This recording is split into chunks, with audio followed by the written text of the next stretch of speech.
স্পষ্ট ভাষায় জানান, সৌদি আরবের বেসামরিক পরমাণু কর্মসূচি চালুর প্রস্তাবটি ওয়াশিংটন অনুমোদন করবে, তবে রিয়াদের আব্রাহাম অ্যাকর্ডসে যোগ দেবে কিনা বিষয়টি সম্পূর্ণ তার উপর নির্ভর করছে। গত বুধবার যুক্তরাষ্ট্র ও সৌদি আরব যৌথভাবে রিয়াদে এক ঐতিহাসিক বেসামরিক পরমাণু প্রকল্প চালুর ঘোষণা দেয়।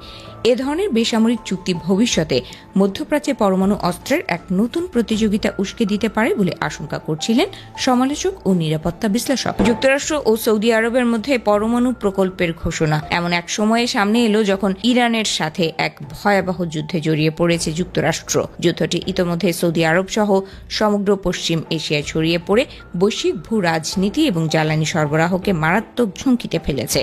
ওয়াশিংটনের দাবি, ইরানকে পরমাণু বোমা তৈরিতে বাধা দিতেই এই সামরিক পদক্ষেপ, যদিও নিজেদের পরমাণু কর্মসূচি কেবল বেসামরিক কাজের জন্য বলে দাবি করে আসছে তেহরান। বর্তমান পরিস্থিতিতে আব্রাহাম অ্যাকর্ডসে যোগ দেওয়ার শর্ত মেনে রিয়াদ মার্কিন পরমাণু প্রযুক্তি গ্রহণ করবে নাকি স্বাধীন ফিলিস্তিন রাষ্ট্রের দাবিতে অটল থাকবে, তা এখন মধ্যপ্রাচ্যের ভবিষ্যতের জন্য অত্যন্ত গুরুত্বপূর্ণ হয়ে উঠেছে। তবে এ বিষয়ে ট্রাম্প বলেন, সৌদি আরবকে কোনো অবস্থাতেই ইউরেনিয়াম সমৃদ্ধ করার ক্ষমতা ও অনুমতি দেওয়া হবে না। এটি সংযুক্ত আরব আমিরাত এবং অন্যান্য দেশের মতো কেবল অসামরিক ও জ্বালানি উৎপাদনেই সীমাবদ্ধ থাকবে বলেও জানান ট্রাম্প। ট্রাম্পের প্রথম মেয়াদে ওয়াশিংটনের মধ্যস্থতায় ইসরায়েলের সাথে কূটনৈতিক সম্পর্ক স্থাপনে আব্রাহাম অ্যাকর্ডসে স্বাক্ষর করে সংযুক্ত আরব আমিরাত, বাহরাইন, মরক্কো এবং সুদান।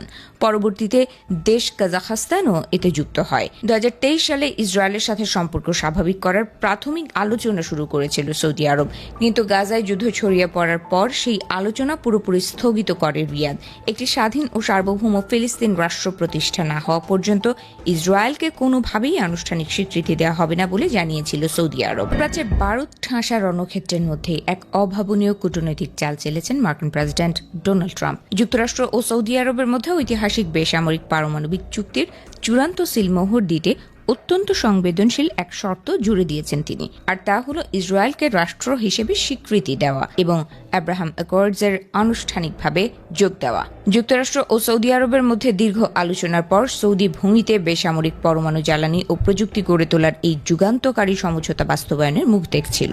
ঠিক তখনই ট্রাম্পের এই শর্ত বিশ্ব রাজনীতিতে নতুন আলোড়ন সৃষ্টি করেছে।